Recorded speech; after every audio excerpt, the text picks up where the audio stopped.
দোয়া করার সময় জায়গাগুলো বুঝে দোয়া করতে হবে যে কখন কিভাবে দোয়া করলে দোয়াগুলো কবুল হবে। প্রথম কথা হচ্ছে যে দোয়া করার আগে আল্লাহ পাকের প্রশংসা করতে হবে, আল্লাহর হামদ প্রশংসা করতে হবে। সূরা ফাতিহা পড়ে নিতে পারেন একবার। দোয়া করার শুরুতে আপনি দরুদ পড়বেন, দরুদের ফলে দোয়া কবুল হয়। দরুদ না পড়লে দোয়াটা আসমানে গিয়ে ঝুলে থাকে, উঠিয়ে নেওয়া হয় না। যখন দরুদ পড়া হবে তখন দোয়াটা উঠিয়ে নেওয়া হবে। দোয়া করার কিছু টেকনিক আছে যে কিভাবে কি দোয়া করলে কবুল হবে, কখন দোয়া করলে কবুল হবে, এগুলো বুঝে দোয়া করতে হবে। অনেকেই বলে দোয়া করেই যাচ্ছে কবুল হচ্ছে না।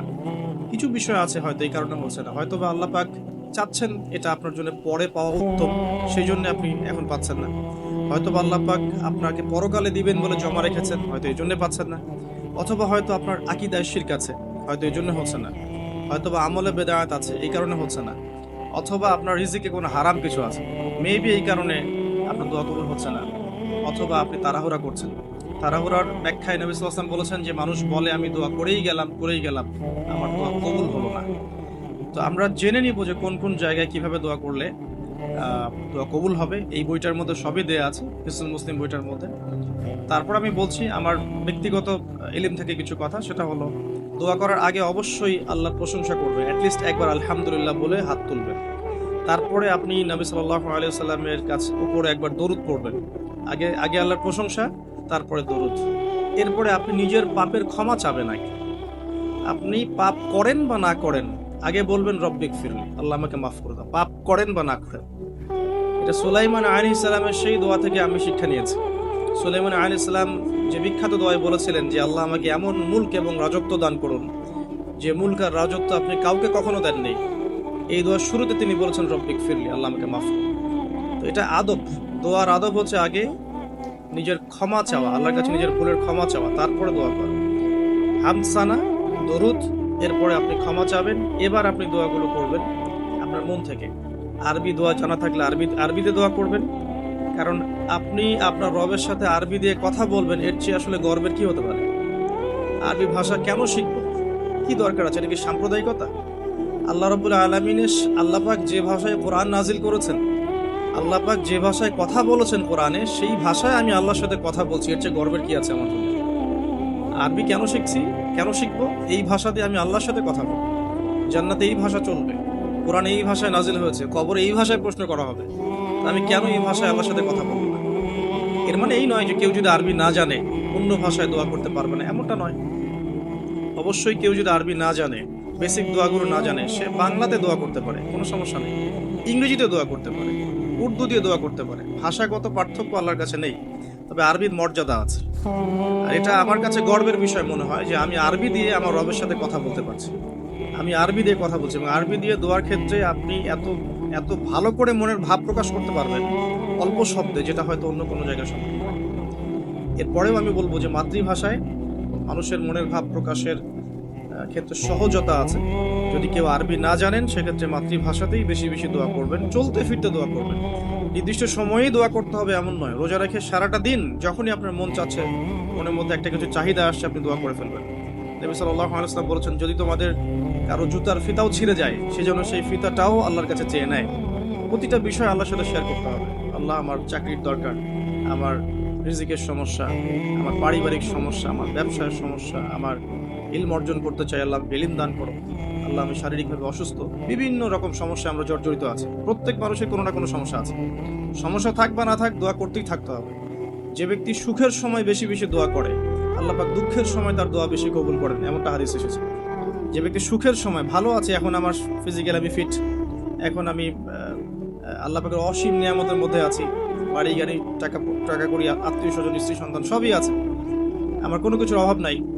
এরকম সুখের সময় যে ব্যক্তি বেশি বেশি দোয়া করবে, ইস্তেগফার করবে, ক্ষমা চাবে, আল্লাহ পাক দুঃখের সময় সেই বান্দার পাশে থাকবেন ইনশাআল্লাহ।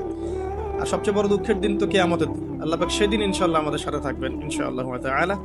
দোয়ার আগে এই আদবগুলো মেনটেন করবেন। বাংলা ভাষায় দোয়া করেন যদি আরবি না জানেন, আর আরবি জানার দিকে আমি বেশি জোর দিচ্ছি, আরবি জানলে বেশি ভালো হয়। হিসনুল মুসলিম বইটা সাজেস্ট করলাম, এবং দোয়া করার কিছু টাইম আমি বলছি যে এই সময়গুলো আপনি বেশি বেশি দোয়া করতে পারেন। রোজা রেখে সারাদিন দোয়া করতে পারেন যে কোনো সময়, স্পেশালি নামাজের সেজদায় একটা সেজদাও যেন বাদ না যায় যেখানে আপনি কোনো দোয়া করেন নাই।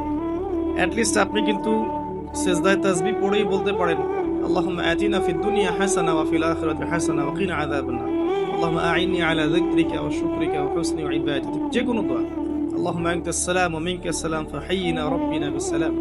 আল্লাহুম্মা ইন্নী আসআলুকাল হুদা ওয়াত তুকা ওয়াল আফাফা ওয়াল গিনা। কত দোয়া আছে। রব্বি হাবলি মিনাস সালিহিন। আল্লাহুম্মা রব্বানা آتنا في الدنيا حسنة وفي الآخرة حسنة وقنا عذاب النار رب ارحمهما كما ربياني صغيرا ربنا آتنا من لدنك رحمة وهيئ لنا من أمرنا رشدا। প্রচুর দোয়া আছে, দোয়ার উপর সেশন করা যাবে। আপনি সেজদায় বেশি বেশি দোয়া করেন, মিনিমাম একটা দুইটা তিনটা করে দোয়া করার চেষ্টা করেন। যদি আরবি না জানেন, আপনি নফল নামাজে সুন্নত নামাজে বাংলাতেও দোয়া করলে ইনশাআল্লাহ কবুল হবে। আল্লাহ পাক সমস্ত ভাষায় বোঝেন ইনশাআল্লাহ তাআলা। সেজদায় দোয়া করেন বেশি বেশি। আমি সাজেস্ট করবো যে রমজান মাসে আপনি 2 আজানের মাঝখানে দোয়া করবেন। আজান হয়েছে, আজানের সময় দোয়া করলে দোয়া কবুল হয়ে যায়। আজান এবং একামতের মাঝখানে দোয়া করলে দোয়া কবুল হয়ে যায়। রমাদান মাসে লাইলাতুল কদর আছে, শেষ দশকের মেজর রাতগুলোর মধ্যে আমরা একে পাবো। যদি কেউ লাইলাতুল কদর পেয়ে যায়, সেই রাত্রে যে দোয়া করবে সে দোয়াগুলো কবুল হবে ইনশাআল্লাহ। কাউকে ইফতার করানোর পর দোয়া করলে দোয়া কবুল হতে পারে ইনশাআল্লাহ। দান সাদাকা করার পর দোয়া করলে দোয়া কবুল হতে পারে ইনশাআল্লাহ। হয়তো বৃষ্টি হচ্ছে, বৃষ্টি দেখে দোয়া করলেন, দোয়া কবুল হবে ইনশাআল্লাহ। দোয়া কবুলের অনেক সময় আছে, অনেক মুহূর্ত আছে, অনেক আদব আছে। এগুলো আমি সাজেস্ট করে দিয়েছি। বইটার নাম হিসনুল মুসলিম। এই বইয়ের মধ্যে সবকিছু লেখা আছে, আপনারা একটু পড়ে নেবেন। আমি এখানে বেশি টাইম দিলে পর্ডারগুলো কভার করতে পারবো না। আল্লাহ পাক আমাদেরকে বেশি বেশি দোয়া করার তৌফিক দান করুন, আমিন। আর এরপরে রমাদান মাসে সওম রেখে আমরা বেশি বেশি জিকির করতে চেষ্টা করব। জিকির বলতে কি বোঝাচ্ছি? আল্লাহ রাব্বুল আলামিন তাকে ডাকার জন্যে, তাকে স্মরণ করার জন্য যে বিষয়গুলো মাধ্যম হিসেবে দিয়েছেন, এগুলো প্রত্যেকটাই কিন্তু জিকির। সালাতও এক প্রকার জিকির, আমাদের কোরআন তেলাওয়াতও এক প্রকার জিকির। আমরা এখানে জিকির বলতে যা বোঝাচ্ছি সেটা হচ্ছে ডেইলি কিছু জিকির আমরা করি, যেগুলোর মধ্য দিয়ে আমরা আমাদের জিহ্বাকে তরতাজা রাখবো, সিক্ত রাখবো। আমরা সবসময় আজে বাজে কথা বলার চাইতে এই কোরআনের কথা, হাদিসের কথা বা আল্লাহ পাকের তাসবিহ তাহলিল এগুলোতে অভ্যস্ত হলে পরে দেখবেন রমাদানের সওমের আধ্যাত্মিকতা বাড়ছে ইনশাআল্লাহ। এটা আপনি প্রমাণিত যে আপনি 1 ঘন্টা অহেতুক কথাবার্তা বলেন কারোর সাথে, আপনার মনের নূরগুলো নষ্ট হয়ে যাবে। এবং আপনি 1 ঘন্টা চুপ করে থাকেন, দেখবেন চুপ করে থাকার ফলে আপনার মধ্যে অনেক চিন্তা আল্লাহর পক্ষ থেকে ইনস্টল হচ্ছে। ভালো চিন্তাও আসে আর শয়তানের পক্ষ থেকে খারাপ চিন্তাও আসতে পারে চুপ করে থাকলে। আর যদি আপনি বেশি বেশি জিকির করতে থাকেন, ফর এক্সাম্পল 100 বার সুবহানাল্লাহ, ফর এক্সাম্পল আলহামদুলিল্লাহ, আল্লাহু আকবার, লা হাওলা ওয়ালা কুওয়াতা ইল্লা বিল্লাহ, আস্তাগফিরুল্লাহ ওয়া আতুবু ইলাইহি, হাসবিয়াল্লাহ ওয়া নি'মাল ওয়াকিল। আপনি বলছেন লা ইলাহা ইল্লাল্লাহ অথবা লা ইলাহা ইল্লাল্লাহ ওয়াহদাহু লা শারীকা লাহু লাহুল মুলকু ওয়া লাহুল হামদু ওয়া হুয়া আলা কুল্লি শাইইন কাদির, সুবহানাল্লাহি ওয়া বিহামদিহি সুবহানাল্লাহিল আযীম অথবা সুবহানাল্লাহিল আযীম ওয়া বিহামদিহি। এরকম প্রচুর জিকির দেয়া আছে, কিন্তু এই বইয়ের মধ্যে দেয়া আছে। এগুলো যদি নিয়ম করে করি, আমরা একটা সময় ফিক্স করে করি যে আমি এই 1 ঘন্টা ফজরের নামাজের পরে এই জিনিসগুলো করব, তাহলে কিন্তু আপনি আপনার রোজার মধ্যে ইফেক্টিভ বিষয়গুলো খুঁজে পাবেন। তবে আমি এটা সাজেস্ট করি যে আপনি চলতে ফিরতে এই কাজগুলো করবেন। ঢাকা শহরে আমরা যারা থাকি, আমরা জ্যামের সাথে অভ্যস্ত। আমি বলবো যে জ্যাম যেমন একটা আযাব আমাদের জন্য। আমরা মানে বস্তুবাদিতার পিছনে বেশি ছুটছি, তো আল্লাহ পাক এই জন্য আমাদের সময়টাকে খেয়ে ফেলছে। এত দ্রুত তুমি দুনিয়ার দিকে ছুটতে চাও, থাকো, বসে থাকো এখানে। যত বেশি ছুটবেন তত বেশি আল্লাহ পাক পিছিয়ে দিবেন। দুনিয়ার দিকে আপনি যত বেশি ছুটবেন আপনাকে আল্লাহ পাক তত পিছিয়ে দিবেন। তবে মুমিনরা এটাকে নিয়ামত মনে করতে পারে। আপনি জ্যামে বসে 1 পারা কোরআন তেলাওয়াত করতে পারবেন। আমি চেষ্টা করি, জ্যামে বসে আছেন আপনি এই তাসবিহ তাহলিলগুলো করতে পারেন। তাসবিহ একটা পকেটে রাখেন, আপনি বের করেন, জ্যামে বসে আছেন, 100 বার সুবহানাল্লাহ পড়তে আপনার 5 মিনিটও লাগবে না। 100 বার আলহামদুলিল্লাহ পড়তে পারেন বসে বসে, 100 বার আল্লাহু আকবার পড়তে পারেন, লা ইলাহা ইল্লাল্লাহ পড়তে পারেন, আস্তাগফিরুল্লাহ ওয়া আতুবু ইলাইহি 100 বার পড়তে পারেন, আল্লাহুম্মা সাল্লি আলা মুহাম্মাদ ওয়া সাল্লিম দরুদ পড়তে পারেন 100 বার। আপনি দেখবেন সময়টা কাজে লাগলো, আপনার কিন্তু সময়টা কাজে লাগলো এবং আপনার মনের মধ্যে কিছু খারাপ চিন্তা চেতনা আসছিল, এটা দূর হয়ে গেল, মনটা শান্ত হলো, রিল্যাক্স থাকলেন, আল্লাহর নূর আসলো। এই কাজগুলোই একসাথে মিলে কিন্তু রোজাটাকে আপনার ইফেক্টিভ বানাবে। শুধুমাত্র না খেয়ে থাকাটা আপনাকে খুব একটা রুহানিয়াত দিবে না। আল্লাহ পাক আমাদেরকে বেশি বেশি জিকির করার তৌফিক দান করুন। আমি তারপরে বলবো সওম রেখে ইস্তেগফার করতে হবে বেশি বেশি। ইস্তেগফার মানে আস্তাগফিরুল্লাহ ওয়া আতুবু ইলাইহি, এবং শুধু মুখে বলা নয়, বরং আমি একটা পদ্ধতি অবলম্বন করার চেষ্টা করছি। আমার কাছে এটা ইফেক্টিভ মনে হয়েছে বলে শেয়ার করছি। সেটা হলো আমি চেষ্টা করছি যে আমার জীবনে যে পাপগুলো হয়েছে আমার দ্বারা, যেগুলো আমার মনে পড়ছে বড় বড় পাপ, আমার মনে পড়ছে আপনি কিন্তু আপনার পাপ মনে করতে পারবেন আপনি যে আপনি কি কি পাপ করেছেন, বড় বড় পাপ কিছু, সবগুলো হয়তো পারবেন না, কিছু কিছু পারবেন। তো একটা খাতা আমি নোট করার চেষ্টা করছি যে আমার জীবনে মেজর মেজর কি কি বড় বড় পাপ হয়েছে বলে আমার কাছে মনে হচ্ছে। তো এরকম পাপ আপনি একটা লিস্ট করতে পারেন, এবং যখন একটা পাপের কথা মনে হবে এই পাপ সংক্রান্ত বিষয়গুলো কিন্তু মাথায় চলে আসবে, ওখানে আমার কি ভুল ছিল আসলে, এবং সেই ভুলটা যেন আমার পরিবারবর্গ না করে, এবং সেই ভুলটা যেন আমার বাচ্চারা না করে। ঠিক আছে? তো আমরা মিউজিক শুনেছি, লিখেছি যে হ্যাঁ মিউজিক শুনেছি, হয়তো বসে বসে খেলা দেখেছি তো, এগুলো কাজ করেছে। রাস্তাঘাটে চলতে ফিরতে আমাদের নজর এদিক ওদিকে চলে যায়, গিয়েছে। এমন কেউ নাই এখন এই বিশ্বে বসবাস করে যারা কখনো অনলাইনে ঢুকে একটা মেয়ের নগ্ন ছবি চোখে পড়েনি। এমনটা হয়েছে। আমরা কিন্তু নোট আউট করতেই পারি আমাদের পাপগুলো কি কি হয়েছে। নোট আউটগুলো করলে আমরা যেটা করতে পারি এই রমাদানে ইন্ডিভিজুয়ালি একটা একটা করে পাপের কথা মনে করে করে আল্লাহর কাছে মাফ চাইতে পারি। যদিও বা এভাবে বললেও হয়ে যায় আল্লাহ আমার তুমি সমস্ত পাপ মাফ করে দাও, কিন্তু ইন্ডিভিজুয়ালি যখন বলবেন তখন আপনি ফিলটা পাবেন যে আমি ওই পাপটা করেছিলাম, এইটা ঠিক হয়নি, ওইটা ঠিক হয়নি। তখন ইনশাআল্লাহ তাআলা ইস্তেগফারটা পারফেক্ট হবে। ইস্তেগফারের ভিতরে একটা প্রাণ আসবে, শুধু মুখে বলবো না যে আস্তাগফিরুল্লাহ ওয়া আতুবু ইলাইহি। তো আমি এটা চেষ্টা করছি লিখে ফেলার জন্য। তো এখানে দুটো বিষয় আসবে, একটা হচ্ছে আমার কিছু আল্লাহর সাথে জড়িত পাপ। আল্লাহর সাথে জড়িত পাপগুলো কিন্তু মাফ পাওয়া খুব সহজ, মুখলেস ভাবে তওবা করলেই আল্লাহ পাক মাফ করে দিবেন ইনশাআল্লাহ। এবং আল্লাহ রাব্বুল আলামিন এমনও বলেছেন যে আমি এই পাপগুলোকে নেকি দিয়ে পরিবর্তন করে দেব, এটা আল্লাহ পাক বলেছেন। আরেকটা বিষয় আছে, আল্লাহ পাকের কিছু হক নষ্ট করেছে, যেমন নামাজ, হয়তো একটা সময় নামাজ পড়ি নাই, একটা সময় রোজা রাখি নাই, একটা সময় দেখা গেছে কেউ যাকাত দেয় নাই ইত্যাদি। এগুলোর জন্য দুটো অপশন, এখানেও দুটো অপশন। কিছু কিছু আলেম বলেছেন যে এর জন্য খালেস তওবাই যথেষ্ট, এর কাফফারার দরকার নাই। আবার কিছু কিছু আলেম বলেছেন যে নামাজ যতগুলো কাজা হয়ে গেছে এগুলোকে হিসেব করে কাজা আদায় করে দেয়া। এরকম দুটো স্কুল অফ থট কিন্তু আছে, আমি এটা ঘাটাঘাটি করেছি। তবে আমি সবশেষ যার মতটাকে বেশি প্রাধান্য দিয়েছি এই পর্যন্ত, সেটা হচ্ছে আল্লামা তাকি উসমানী দামাত বারকাত। তার বইয়ের মধ্যে তাসাউফ আত্মশুদ্ধি বইটার মধ্যে লেখা আছে যে এটা সবচেয়ে বেশি উত্তম হবে যদি কেউ তার জীবনে নামাজ এবং সওম এবং যাকাত এগুলোর হিসেব করে তওবা করার পরে আদায় করে দেওয়ার চেষ্টা করে। এবং ইনশাআল্লাহ আমি সে চেষ্টা করব, আপনারাও সে চেষ্টা করেন, এটা অনুরোধ করবো। এতে করে উনি এই কথাটা এই জন্য বলেছেন যে একজন মানুষ অমুসলিম ছিল, মুসলিম হয়েছে, তখন না হয় তার সমস্ত গুনাহ মাফ হয়ে যাবে। কিন্তু আমরা মুসলিম ছিলাম, 1 বছর 2 বছর নামাজ পড়েন নাই, এই গুনাহটা কিভাবে মানে কাফফারা না দিলে মাফ হতে পারে? উনার যুক্তি এটা। তো যদিও অনেক আলেম বলেছেন যে তওবা করলে মাফ হয়ে যাবে, আল্লাহ পাক মাফ করে দিবেন, বেশি বেশি নফল নামাজ পড়লে ঘাটতি পূরণ হয়ে যাবে, কিন্তু ফরজের ঘাটতিগুলো ফরজ দিয়ে আদায় করাটা উত্তম হবে বলে আমার মত। আল্লাহ পাক আমাদেরকে সাধ্যমতো করার তৌফিক দান করুন। আরেকটা অপশন আছে, রমজান মাসে উমরা করতে পারেন। রমজান মাসে যদি উমরা করতে পারেন বা সুযোগ হয়, আল্লাহ যদি তৌফিক দান করেন, সেখানে একটা সুবিধা আছে, যেমন মক্কায় 1 ওয়াক্ত নামাজ পড়লে আপনি অনেক ওয়াক্তের নেকি পাচ্ছেন, এবং মদিনাতেও 1 ওয়াক্ত নামাজ পড়লে আপনি 1000 ওয়াক্তের নেকি পাচ্ছেন। তো এখানে কিন্তু ওই কাফফারাটা আদায় হয়ে যাবে ইনশাআল্লাহ। এটা একটা সুযোগ। সোমরা করতে যেতে পারেন, আর যদি যান আমাকেও সাথে নিয়ে যান, আল্লাহ পাক তৌফিক দান করুন। ঠিক আছে? আর আরেকটা বিষয় আছে, পাপের লিস্ট করতে গিয়ে আমি যেটা দেখেছি সেটা হচ্ছে যে কিছু পাপ থাকবে যেগুলো মানুষের সাথে সম্পৃক্ত, এগুলো সবচেয়ে ডেঞ্জারাস। কিছু পাপ আছে আমাদের জীবনে যেটা মানুষের সাথে সম্পৃক্ত, যেমন আমি বা আপনি কারো গীবত করেছি, বা আমি বা আপনি কারো সম্মানহানি করেছি, আমি বা আপনি কাউকে অপবাদ দিয়েছি, বা কারো টাকা পয়সা লুটতরাজ করে খেয়ে ফেলেছি, বা কারো সম্পত্তি আত্মসাৎ করেছি, বা কারো প্রতি জুলুম করেছি। এক কথায় হাক্কুল ইবাদ, কোনো মানুষের হক নষ্ট করেছি। এই জায়গাটাতেই সমস্যা এবং ডেঞ্জারটা সবচেয়ে বেশি। এটাই সবচেয়ে বড় ভয়ের কারণ পরকালে জাহান্নামে যাওয়ার, আমার কাছে মনে হয়। কারণ যতগুলো পাপ আল্লাহর সাথে সম্পৃক্ত, আল্লাহ পাক এক কথাতেই মাফ করতে পারেন, কোনো সমস্যা নাই ইনশাআল্লাহ। কিন্তু মানুষের হকটা কিভাবে আদায় হবে? যতক্ষণ পর্যন্ত না তার হক তাকে ফিরিয়ে দিচ্ছি, যদি কারো অর্থ সম্পদ নষ্ট করে থাকি তাকে ফিরিয়ে দেয়া, অথবা তার পরিবারকে ফিরিয়ে দেয়া, বা তার পক্ষ থেকে দান সদকা করা, এছাড়া কোনো অপশন দেখা যায় না। কাউকে গালি দিয়েছি, তার কাছ থেকে ক্ষমা নিয়ে নেওয়া, অথবা তার জন্য দোয়া করা, এছাড়া কোনো অপশন দেখা যায় না।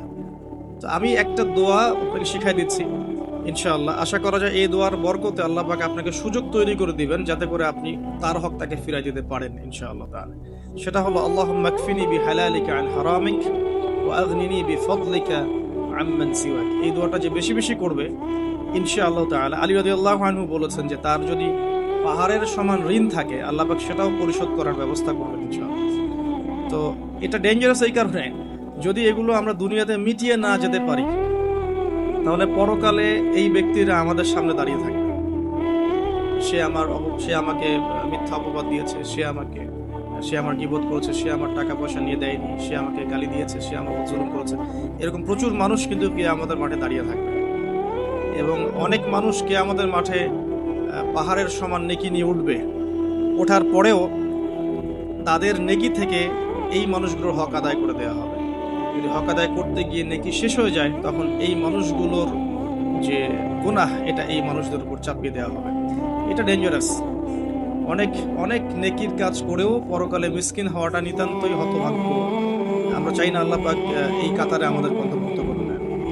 একটু চিন্তা করে দেখেন, কেউ যদি কাউকে রেপ করে তাহলে সে কত বড় সম্মানের ঋণগ্রস্ত হয়ে গেল, যেটা কখনো তার পক্ষে শোধ করা সম্ভব না।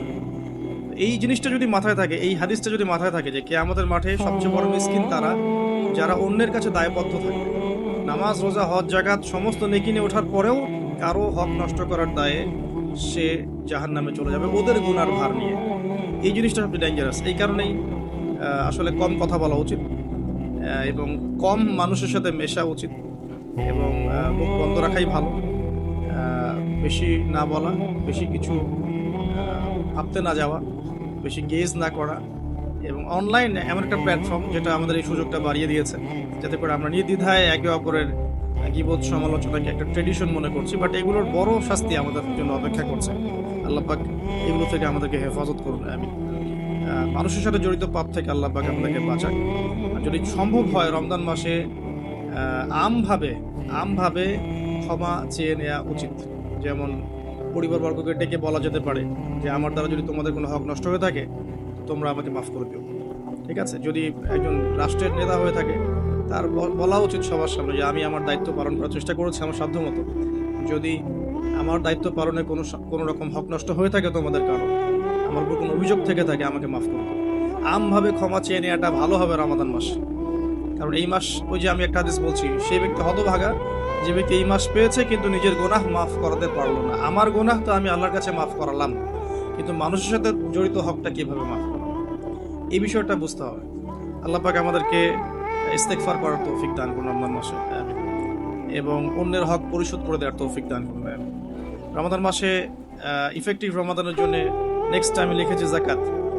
রমাদান মাসে যাদের জাকাত ফরজ হয়েছে জাকাতগুলোকে অবশ্যই দিয়ে দিবেন। আল্লাহ পাক তৌফিক দান করুন। এবং আমি বারবার একটা বিষয় টাচ দিয়েছি যে জাকাত ইসলামিক অর্থনীতির বেস, ইসলামিক ইকোনমিক্সের ভিত্তি হচ্ছে জাকাত কেন্দ্রিক। আপনারা আল্লামা তাকি উসমানীর ইসলামিক ইকোনমিক্স সিরিজটা পড়তে পারেন। এখানে জাকাত সংক্রান্ত আলাদা কিতাবে আলাদা অধ্যায় রচনা করা আছে, কিভাবে জাকাত ইসলামিক মার্কেটের মধ্যে, অর্থনীতির মধ্যে টাকাকে সার্কুলেট করতে থাকে এবং কিভাবে ইসলামিক অর্থ ব্যবস্থা জাকাত কেন্দ্রিক সমাজের সাম্য নিয়ে আসে। এটা তিনি চমৎকারভাবে ব্যাখ্যা করেছেন। আমি এখানে বেশি সময় দিতে পারছি না আজকে। তো আমরা নিসাবটা সবাই তো জানি 2.5%। যাদের আগের জাকাত দেওয়া হয়নি সেগুলো হিসাব করতে পারেন। এক বছর যদি ঘুরে যায় আপনার 2.5% জাকাত আসবে। যদি শস্য থাকে আপনার ওসর আসবে, ফসলের জমিতে ওসর আসবে। এছাড়াও একটা দান আসবে স্পেশাল, সেটা হচ্ছে সাদাকাতুল ফিতর, যেটা আপনারা ঈদের আগের রাতে দিয়ে থাকেন বা ঈদের পরেও অনেকে দিয়ে থাকেন। তো এটাও একসাথে কালেক্ট করে দেওয়া যায়। একটা সামাজিক সংগঠনের উদ্যোগেও হতে পারে, রাষ্ট্রের উদ্যোগেও হতে পারে, মসজিদের উদ্যোগও হতে পারে, মাদ্রাসার উদ্যোগও হতে পারে। এটাকে কালেক্ট করে এটাকে সুন্দর করে খাতে বিতরণ করাটা বেশি ভালো হবে। আল্লাহ পাক আমাদেরকে তৌফিক দান করুন। আমিন। আরেকটা পয়েন্ট লিখেছি, বেশি বেশি নফল দান সদকা করা। রমাদান মাসে বেশি বেশি করে নফল দান সদকা করার চেষ্টা করা যেতে পারে। আমরা একটা রেস্টুরেন্টে বসলেই কিন্তু 400-500 টাকা বিল তুলে ফেলি। হ্যাঁ, আমরা তো এমনও চা খেয়েছি যে চায়ের দাম 220 টাকা। এটা ঢাকাতেই পাওয়া যায় এয়ারপোর্টে, স্পেশাল চা 220 টাকা আর কি। মানে কখনো কখনো এমনও ডাকাতি হয় যে আমি এটাকে এভাবে ব্যাখ্যা করতে পারি যে ধরেন একজন মানুষ প্রচণ্ড ক্ষুধার্ত, এত বেশি ক্ষুধার্ত যে তাকে আপনি যা দিবেন তাই খেয়ে ফেলবে। একজন ব্যক্তি 7 দিন কিছুই খায়নি, সে কোনো অন্যের সংস্থান তার ছিল না, 7 দিন কিছুই খায়নি, সে প্রচণ্ড ক্ষুধার্ত। এখন আমি তার সামনে 1 প্লেট ভাত নিয়ে গিয়ে বলছি যে এই 1 প্লেট ভাতের দাম হচ্ছে 3000 টাকা, তুই খাইলে খা, না খেলে যা। এখন আপনি বলেন, যে ব্যক্তি এভাবে তার রিজিক অন্বেষণ করছে, এর রিজিক কি হালাল না হারাম? এগুলোই চলছে। আপনি এখন 1 প্লেট ভাত খেতে যান, এখন 1 প্লেট ভাতের দাম 10 টাকা। কিন্তু যখন আপনার প্রচন্ড ক্ষুধা লেগেছে, এখন খেতেই হবে আপনাকে, এখন এই ভাতের প্লেটের দাম 1000 টাকা। খেলে খান, না খেলে যান। যদি না খান আপনি, তাহলে এটা আমি অন্য কাউকে খাওয়াবো যার 1000 টাকা না, বরং 4000 টাকা দিয়ে খাওয়ার সামর্থ্য আছে। এগুলোই চলছে, কোটটাই পুরো ডাকাতি। আল্লাহ পাক এইসব ডাকাতদেরকে হেদায়েত করুন, অথবা এদেরকে তাদের পাপের শাস্তি প্রদান করবে। এরপরে আমি বলবো যে বিষয়টা, সেটা হলো যে রমাদান মাসে কিছু প্রজেক্ট করেন আপনারা যাদের সামর্থ্য আছে। ইফেক্টিভ রমাদানের জন্য কিছু প্রজেক্ট করতে পারেন, যেমন ইফতার প্রজেক্ট। যেমন আপনারা অনেকেই সামর্থ্যবান আছেন, অনেকের অনলাইন সেকশনে হয়তো পেজ আছে, গ্রুপ আছে। আমি জাস্ট পরামর্শ দিতে পারি, আপনারা কাজ করতে পারেন। যে যার জায়গা থেকে একটা ফ্যামিলির 1 মাসের ইফতারে কত টাকা যেতে পারে, হয়তো 2000, 2500, 3000, এতটুকু টাকা যান। আমরা কিন্তু চেষ্টা করলেই পারি যে এই রমাদানে আমি 100টা পরিবারের দায়িত্ব নিব। 100টা পরিবারের জন্য যে টাকাগুলোর প্রয়োজন, সেটা আমি অনলাইনের মাধ্যমে মানুষের কাছ থেকে কালেক্ট করতে পারি, অফলাইনেও করতে পারি, করে ইফতার প্যাকেজ রেডি করতে পারি, করে 100টা পরিবারকে পৌঁছে দিতে পারি। এতে করে যেটা হবে, আপনি অন্যকে ইফতার করাচ্ছেন, অন্যের ইফতার করানোর ফলে ওই রোজার নেকিটা কিন্তু আপনি পাচ্ছেন। এটা কিন্তু হাদিস, যে কেউ যদি কাউকে ইফতার করায়, ওই ইফতার করানোর নেকিটা, ওই রোজার নেকিটা আপনি কিন্তু পেয়ে যাবেন। আপনাকে এক্সট্রা দেওয়া হবে, আল্লাহ পাক তার নেকি থেকে আপনাকে দিবেন না, এক্সট্রা একটা রোজার নেকি আপনি পাবেন ইনশাআল্লাহ। তো রমাজানের সাদাকা প্রজেক্ট করতে পারেন, এবং ঈদের প্রজেক্টও করতে পারেন। ঈদের সামগ্রী অনেক মানুষের কেনার সামর্থ্য নাই, অনেক মানুষেরই নাই। আপনি ঈদের সময় ঈদের খুশি একটা প্রজেক্ট করতে পারেন। এখানে আপনি টাকা কালেক্ট করলেন, পরিবার ওয়াইজ কত টাকা করে লাগে ভাগ করলেন, ভলেন্টিয়ার ক্রিয়েট করলেন, দিয়ে আসলেন বাড়ি বাড়ি। এই কাজগুলো এখন অমুসলিমরা করছে না, খ্রিস্টানরা করছে না, অনেক এনজিও করছে না। এই মানব সেবামূলক কাজগুলো থেকে মুসলিমরা পিছিয়ে পড়ছে বলেও কিন্তু অনেকেই ওই দিকে আকৃষ্ট হচ্ছে এবং ওদিকে গিয়ে নিজের ধর্ম বিক্রি করে দিচ্ছে। আপনারা দেশের বিভিন্ন জায়গায় ঘুরতে থাকেন, এগুলো বুঝবেন। সমাজ সেবার নামে অনেকেই মানুষকে কনভার্ট করেছে ইসলামের থেকে অন্য ধর্মে। সো আমাদের উচিত বেশি বেশি সোশ্যাল ওয়ার্ক করা, গাছ লাগানো, বেশি বেশি উচিত রক্তদান কর্মসূচি করা, সোশ্যাল কাজ করা, এতিমদের জন্য কোনো প্রজেক্ট করা, বিধবাদের জন্য কোনো প্রজেক্ট করা, মেয়েদের জন্য কোনো সেলাই মেশিনের প্রজেক্ট করা, কর্মসংস্থানের প্রজেক্ট করা। স্পেশালি রমাদানে আপনারা চাইলেই রমাদানের ইফতার প্রজেক্ট করতে পারেন, ঈদের খুশি একটা প্রজেক্ট করতে পারেন। যাদের সামর্থ্য আছে আপনারা কিন্তু করতে পারবেন, আল্লাহ পাক তৌফিক দান করুন। আমি এরপরে লিখেছি অন্যকে ইফতার করানো, যেটা আমরা মসজিদের উদ্যোগে করতে পারি, মাদ্রাসার উদ্যোগে করতে পারি।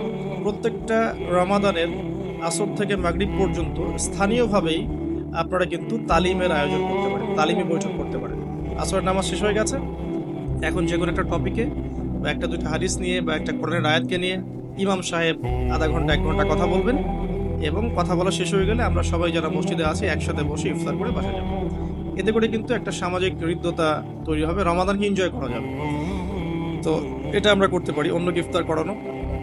আর আমি পয়েন্ট আউট করেছি একটা বিষয় স্পেশালি, সেটা হচ্ছে রমজান মাসে আত্মীয়তার বন্ধনগুলো জোড়া লাগাবেন। রমাদান মাসে যে ব্যক্তি আত্মীয়তার বন্ধনগুলো জোড়া লাগাতে পারবে না, অন্য কোনো মাসে সম্ভব হবে না হয়তো, ইল্লা মাশাআল্লাহ। রমজান মাসে সবার মন নরম থাকে, ইমানের তেজ বেশি থাকে, মানুষ পরকালমুখী কাজ বেশি করে। এই সময়টাই উত্তম সময় পরিবারের মধ্যে ফাটলগুলোকে জোড়া লাগানো এবং আত্মীয়তার বন্ধনগুলোকে জোড়া লাগানো। কেন করব? কারণ আমি আমার স্বার্থে করব। আল্লাহ রাব্বুল আলামিন বলেছেন, তার নবীর মাধ্যমে আমাদেরকে বলেছেন যে কেউ যদি পছন্দ করে তার রিজিককে প্রশস্ত করা হোক এবং তার নেক হায়াতকে লম্বা করা হোক, সে যেন আত্মীয়তার সম্পর্ক বজায় রাখে। আমি আবার বলছি, কেউ যদি পছন্দ করে, কেউ যদি চায় যে আমার রিজিকটা প্রশস্ত হোক এবং আমাকে আল্লাহ পাক লম্বা নেক হায়াত দান করুক, কেউ যদি এটা চায়, সে যেন আত্মীয়তার সম্পর্কটা বজায় রাখে। আর এক সৌভাগ্যবান ব্যক্তিদের সংজ্ঞায় একটা হাদিস এসেছে যে লিমান তালা উমরুহু ওয়া হাসুনা আমালুহু, যে ব্যক্তির হায়াতকে, নেক হায়াতকে লম্বা করা হয়েছে এবং নেক আমল বেশি বেশি করার তৌফিক দেওয়া হয়েছে, এই ব্যক্তি সবচেয়ে বেশি সৌভাগ্যবান। এর জন্য একটাই অপশন আছে, সেটা হলো আত্মীয়তার সম্পর্ক বজায় রাখা। আর যে ব্যক্তি আত্মীয়তার সম্পর্ককে ছিন্ন করবে, আল্লাহ রাব্বুল আলামিন তার সাথে সম্পর্ক ছিন্ন করবে। আত্মীয়তার সম্পর্ক ছিন্নকারী কিন্তু জান্নাতে যাবে না।